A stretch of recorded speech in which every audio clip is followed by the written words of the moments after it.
Hi, welcome to the Library Podcast. In this episode, we are talking all about Westerns. First up, we have a fascinating discussion between Rachel, a board member of the Marmora Lake Public Library, and Kathy, the CEO of the library, as they discuss Longmire, both the novels and the television series.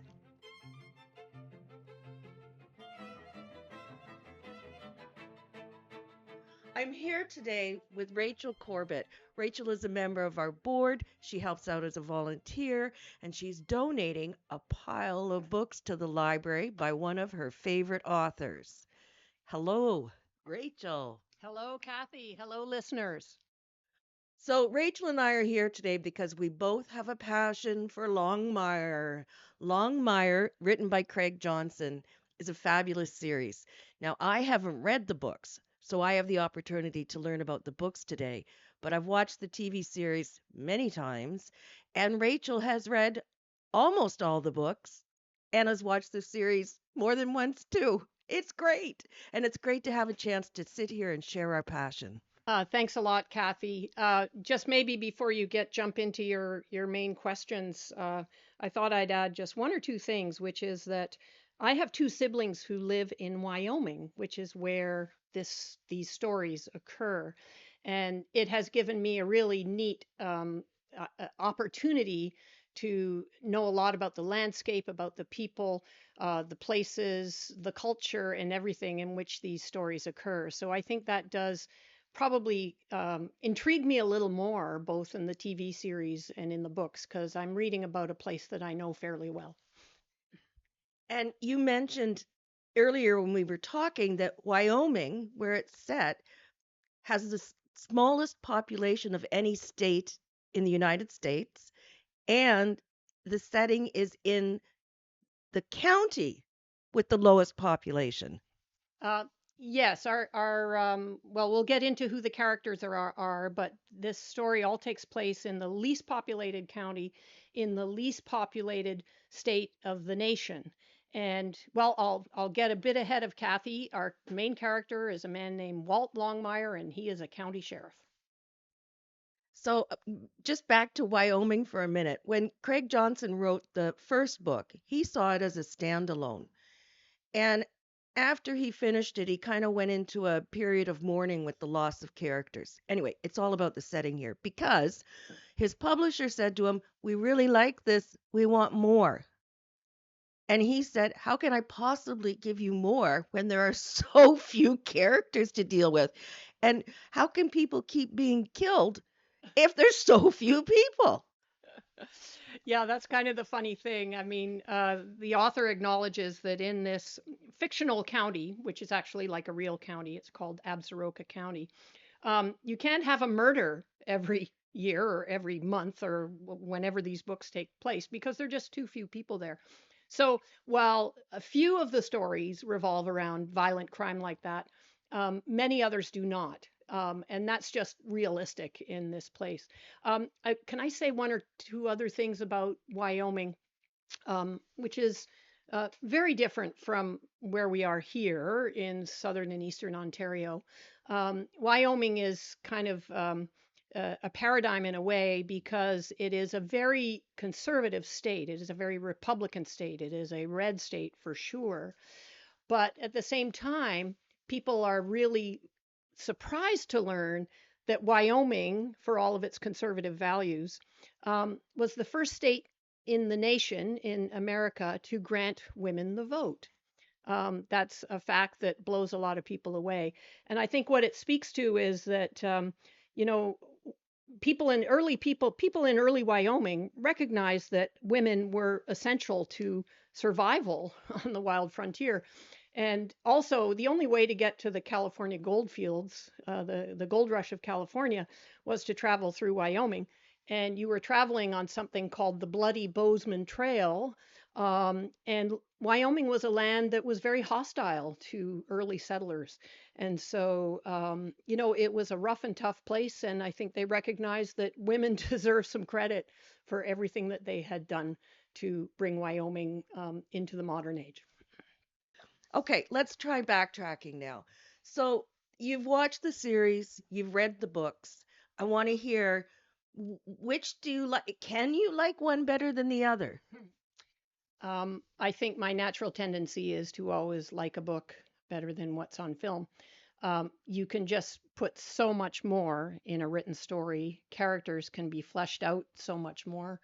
Having said that, I stumbled on the series on TV, and it was a long time before I realized that it was a series of books.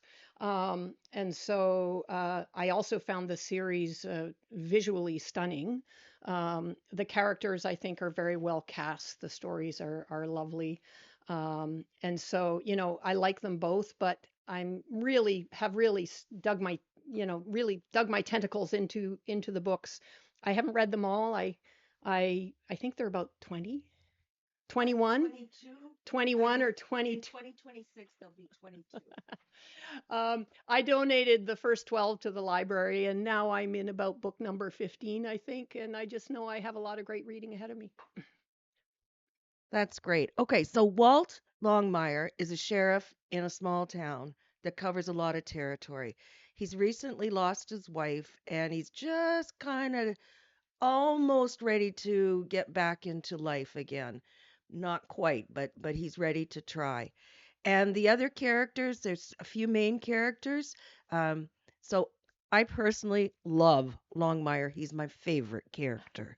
He's tough, rugged, soft, kind. He has great manners. He has a great sense of humor. I really can't. I like Longmire. Yeah, let me say a few more things about Walt. His character is really, really quite something. His backstory is interesting in that he was the son of a rancher.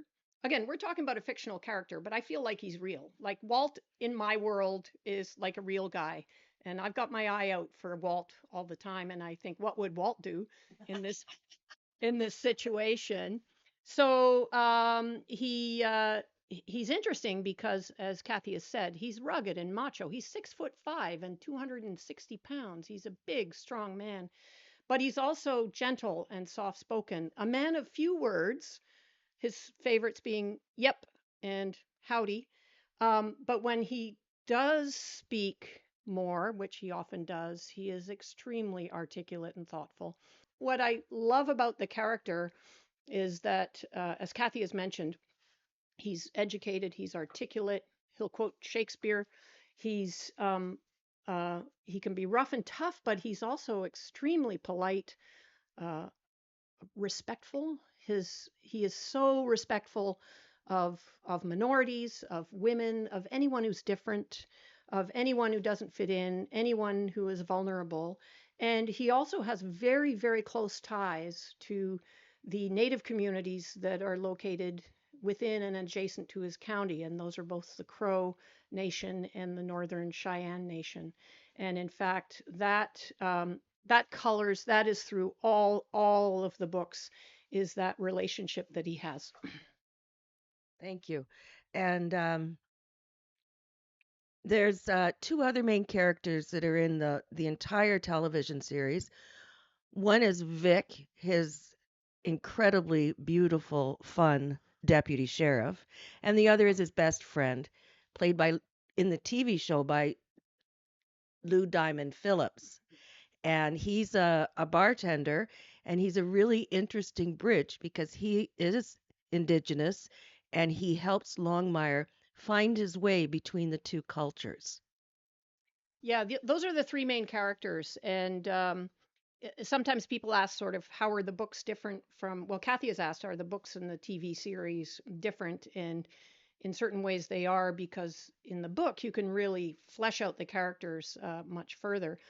Um, Kathy hasn't asked me, but she probably will, who's my favorite character. And that's kind of hard to say because, of course, Walt lives large in Yes. my imagination. But the character of Victoria Moretti, who's a young Italian woman who left the Philadelphia Police Department under some sort of cloud that we never really learn about, and finds herself being a deputy sheriff in Wyoming, being paid peanuts, by the way. Um, she is, I think I can say this on this podcast, she is a badass woman. in a very good way. And for those listeners who may have watched Yellowstone, you know the character Beth Dutton, who is a real badass, feisty, independent, strong, fierce woman. But Beth's badassery isn't always good, whereas our character Vic always uses that personality. She's impulsive, she's intelligent, she's outspoken, she's a bit wild. She always uses it as a force for good, and she and Walt make for an incredible team that way. Totally agree. I read that A&E, which was behind the original television series, analyzed their their demographic and it was a very popular show, but it was largely loved by over 50-year-olds, and they didn't want to appeal to that audience, so they canceled the show. Fortunately, Netflix picked it up, but I'm over 50 and they canceled the show because they didn't want people like me watching their shows. I How does it feel to be part of a demographic that got canceled? I think I didn't know that. Kathy dug up that little tidbit for me, and I was really quite amused by that because um, I'm in that demographic as well. I'm older than Kathy, but my goodness, there are a lot of us, and we have disposable income, and we buy goods and services and products, and we are the target of many advertisers. So I don't really understand why that might be the case. That the original host of this series would cancel us. But having said that, I don't see that the appeal of these books is limited to an older demographic. I also think one thing I love about these books is I think there is equal appeal to both male and female readers. I think men want to be Walt. They might want to hang around Vic as well because she's pretty gorgeous too. And while a handful a lot of the times, she brings a real spark to everything. But I think Walt's masculine characteristics appeal to men. They also appeal to women, of course. But I think women readers, such as myself, are also drawn to Walt's portrayal of female characters, whether they're the lead ones like Under Sheriff or Deputy Sheriff Vic Moretti, or his longtime older older I don't know how old she is. I think she wants to retire, but Walt won't let her. His dispatcher, Ruby, who's I forgot about her. Ruby is quite lovely and pretty much has Walt wrapped around her little finger. You have to know that Walt is old school. He won't use a cell phone and he won't use a computer. So his dispatcher Ruby kind of keeps him organized using yellow post-it notes stuck all over his door and his desk and his chair. Funny things like that. But there are other, based on the story, there are other minor characters that come into the story, many of whom are women. And I think this is kind of a thing about historically women in Wyoming, the women I know in Wyoming today. One, they can all drive trucks, they ride horses, they are capable, they are strong, they are resilient women. And this is how female characters are portrayed in this book, and that appeals to me. I don't think we've really talked much about the plot. We've talked about the characters and the setting. And in an interview, Craig Johnson said that he reads articles in all kinds of newspapers and magazines and the news headlines. And that's where he has gotten every single plot. Yeah, that's another thing I didn't know about. Kathy brought that to my attention. Knowing that there are 21 books, there are 21 different storylines to follow. They really vary. Some of the books take place not in Wyoming. There's one that takes place in Mexico. There's one that takes place in Philadelphia. That's kind of wild, taking Cowboy Walt to the city, and seeing how that plays out is kind of interesting. So, and as we mentioned at the outset of this conversation, not every book is about, or not every story is about a violent crime, because again, there's perhaps not a lot of that in this fictional county in Wyoming. But some of the stories, many of the stories, Walton and his sidekicks, Vic and Henry Standing Bear, they do get into scrapes and adventures like that. So some of the stories are kind of like that. But others follow a gentler storyline, sometimes a quirky storyline, and many of his storylines emanate from the indigenous community. For example, a new character who's been introduced, you won't know this, Kathy, but in a book about book number 8 or 7 in the series, is there is a new tribal chief of police on the nearby Crow Nation. Her name is Lolo Long, and she is an indigenous woman, and she has a massive chip on her shoulder about something, and she and Walt don't really see eye to eye, but it it makes for a great storytelling. You know how they interact and work together, because Walt is often called in to the nearby reserve, whether it's the Crow or the Northern Cheyenne, to help with law enforcement activities on the reserves, because he has the respect of people there. I don't know how to describe this, but the humor is is so good. Can and I haven't got the words. I'm just not finding them. Well, there is certainly quite a lot of repartee amongst the three main characters. As I mentioned, Walt is often a man of few words. That's part of his sort of stoic character. But when he does get into talking, he can be very, very funny, very funny. And of course, Vic is kind of hilarious. She causes me to roll on the floor when I'm reading about her antics.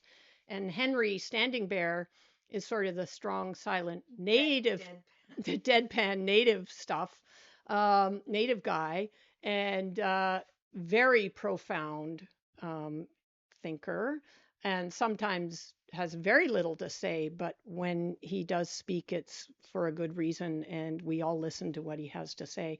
But yes, there is a great deal of humor in these stories, and I think some of the funniest humor comes out of Walt's interactions with Ruby, his dispatcher slash administrator slash keep him completely organized person, and also a secondary character in the books and also in the TV series is his former boss and mentor Lucian, who was the sheriff before Walt was. And Lucian's an old guy who's missing a leg, and he is a really funny guy.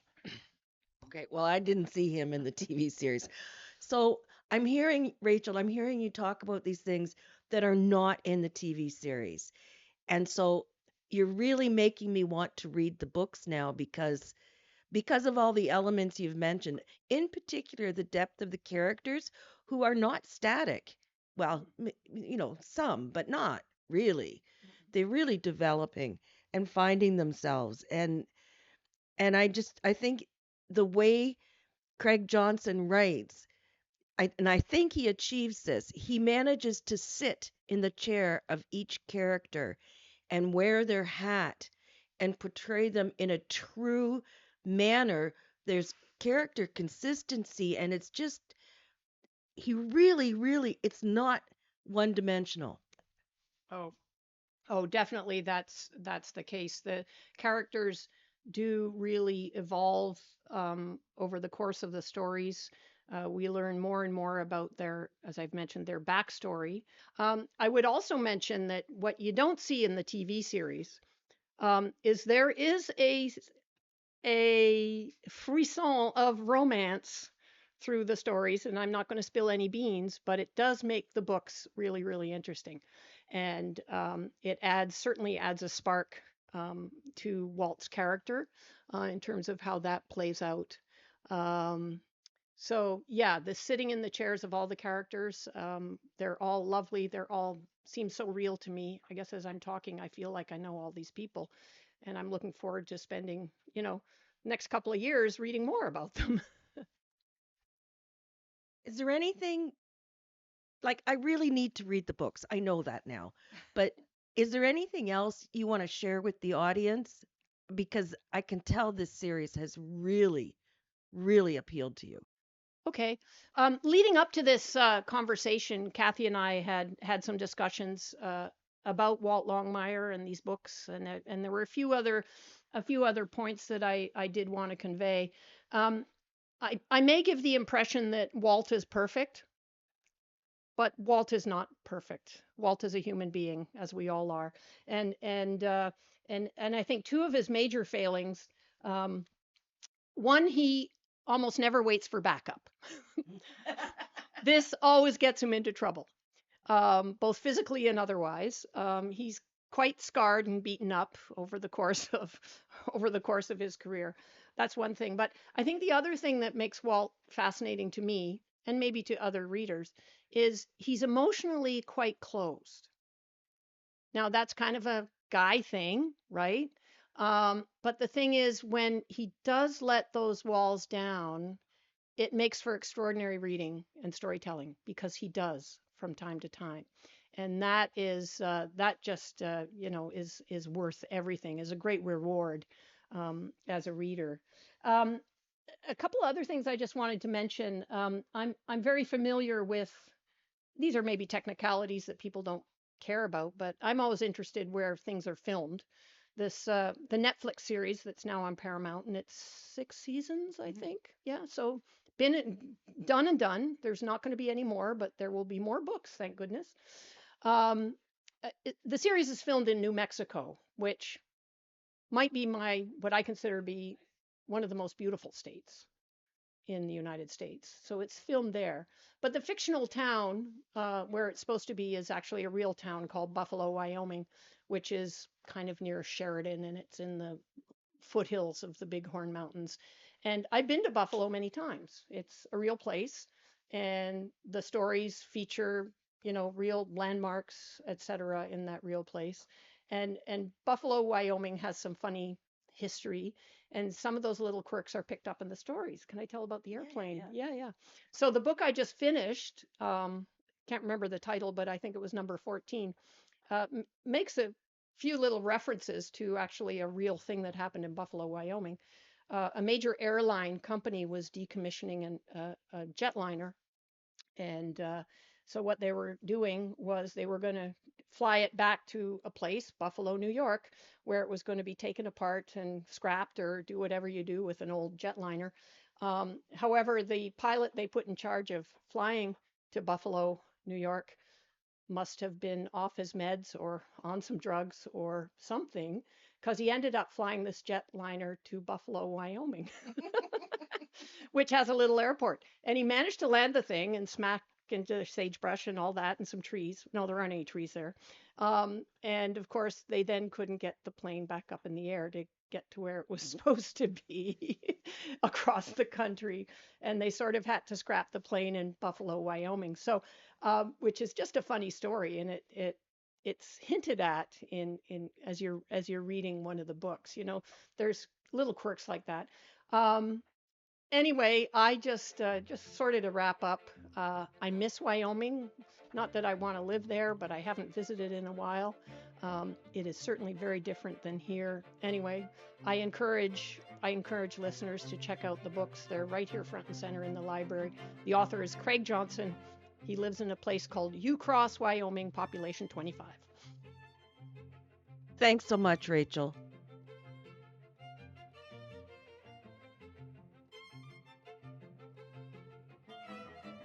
And now we have Anne Marie, who's going to share another Western novel that you can find in your public library or maybe a local bookstore that shares a perspective that you might not associate as much with the genre. So I wanted to read a Western from a woman's perspective. So I found a list of novels online entitled Fierce Female Westerns, which I thought was a great title for a list. And right up there at near the top was a Canadian novel. And it's written by Jill Adamson. It was written in 2007, and the title is The Outlander, which, of course, we all think about Outlander, the famous Scottish series, which is now also a TV series as well. And but Jill Adamson, she did not care. She just called it The Outlander, which I thought was kind of brave of her. But you know what? It really does match the novel, so good for her. The list maker was absolutely correct. The Outlander is indeed a fierce novel. And so the action in the novel, it takes place in 1903, and it's in the extremely harsh conditions of the Rocky Mountains Crow's Nest Pass, which is in southwestern Alberta. And Jill Adamson creates an outlaw with a twist. Her outlaw is female. So, of course, we're used to the typical male outlaw. So, her female outlaw, her name is Mary Bolton, and she is a 19-year-old widow who has committed a serious, unspeakable crime. And yet, I really, really cared about her, and I was rooting for her the whole time. I'm like, run, Mary, run. And throughout the whole novel, she's being hunted by these two vengeful marshals who will seem to stop at nothing to capture her and bring her to justice. And then while she's on the run, she, of course, has to find ways to survive in the wild. And of course, she needs a little bit of help now and then. So she comes across different characters who offer her, whether it be like protection or survival skills. And some of these characters are trustworthy and generous, but of course, others are much more self serving. And all the while this is going on, Mary is battling with her own like inner demons, which I think brings a whole other dimension to the novel. It is beautifully written. The author's prose has such a poetic flair. It's truly a masterclass in writing. So I would definitely recommend this novel. And good news, it is available on the shelf of the Marmora Library because I just brought it back.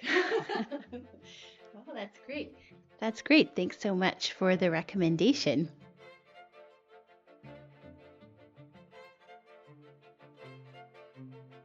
Thank you, Anne-Marie, for sharing your Western recommendation.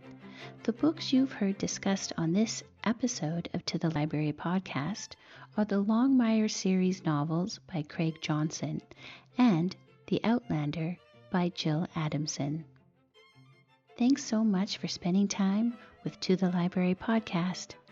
We'll be back with an extra special short episode all about Halloween reads very soon.